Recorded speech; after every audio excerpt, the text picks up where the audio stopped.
Je lis du livre de Genèse, chapitre 3, au verset 13, ce qui suit.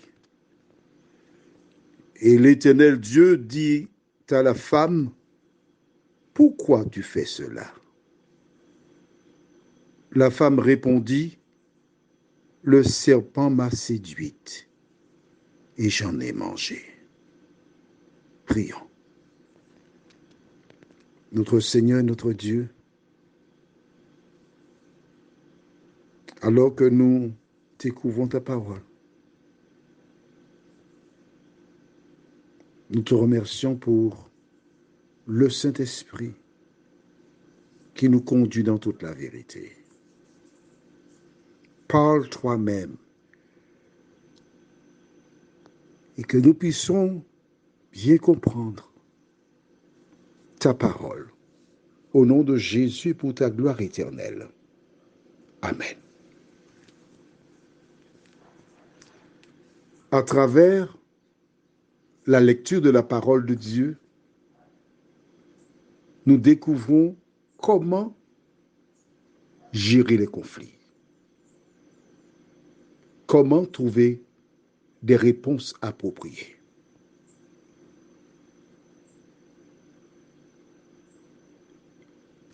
Lorsqu'ils mangèrent du fruit, Dieu ne les a pas châtiés. Dieu a entamé un processus, un échange avec eux.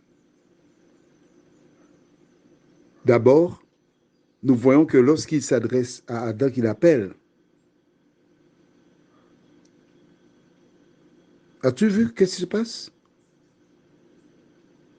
Au verset 9, mais l'Éternel Dieu appela l'homme et lui dit, où es-tu? Il appela juste Adam. Il n'a pas dit, hello, Ève, Adam, où êtes-vous? Pluriel, deux, non. Pourquoi? Parce qu'à l'origine, quand Dieu créa l'homme, il le plaça dans le jardin d'Éden et il lui a donné une mission.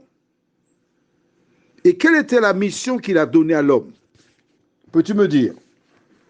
Il faut avoir ton cahier pour pouvoir me donner les réponses quand je pose des questions. Hein. Sinon, tu auras un gros zéro. Hein. Un gros zéro, ça me fait penser à quelqu'un. Quelle était la responsabilité d'Adam? On va dans Genèse 2, verset 15. L'Éternel Dieu prit l'homme et le plaça dans le jardin d'Éden pour le cultiver et pour le garder. Celui que Dieu connaît, je vais peut-être me faire fusiller par des femmes là, mais dans le couple, celui qui a la responsabilité, c'est l'homme. C'est lui qui a reçu l'ordre. Et c'est pourquoi que Dieu l'appelle. Adam, où es-tu? Viens rendre compte de ton administration. Attention, monsieur, assieds-toi, reste gentil, reste gentil, reste gentil. Il y a beaucoup de personnes qui sont là pour dire l'homme est le chef, l'homme est le chef, l'homme est le chef. Mais au lieu de chercher une journée de travail, ils dépendent des femmes. L'homme est le chef. Non. Dans le projet de Dieu, la femme et l'homme sont complémentaires. Et il faut comprendre ça.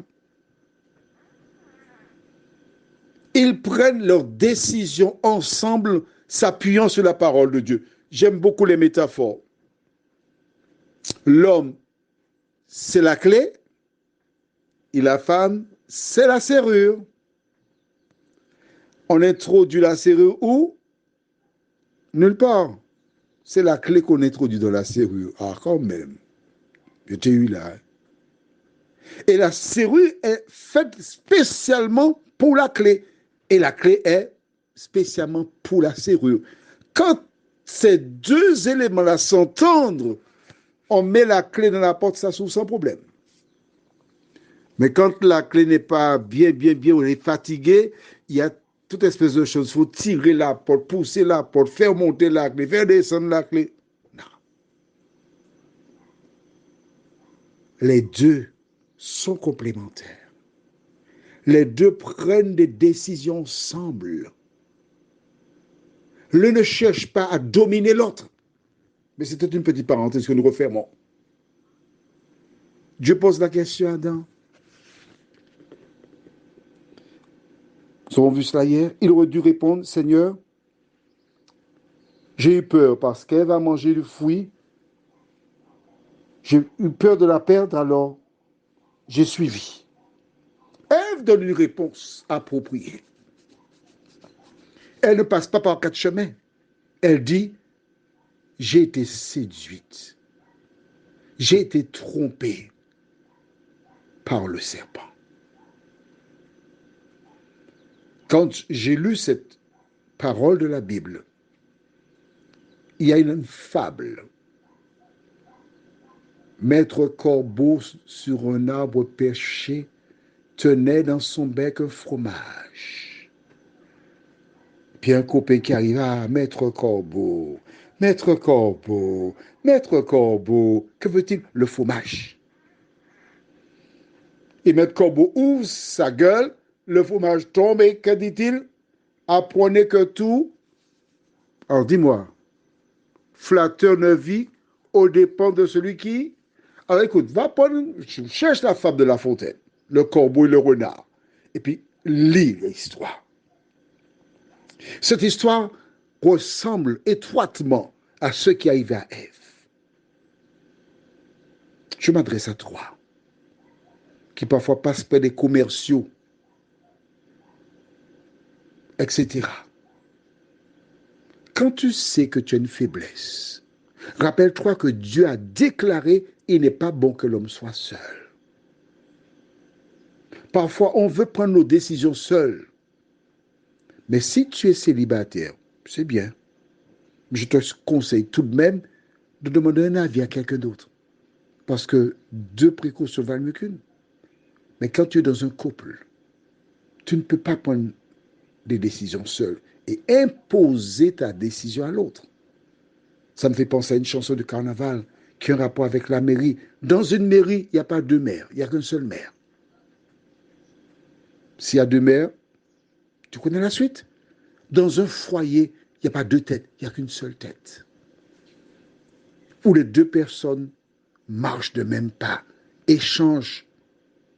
Mais Ève, elle n'a même pas posé de question à Adam, c'est elle qui était devant. Voici les conséquences. Fort de ce récit biblique, que dois-tu faire?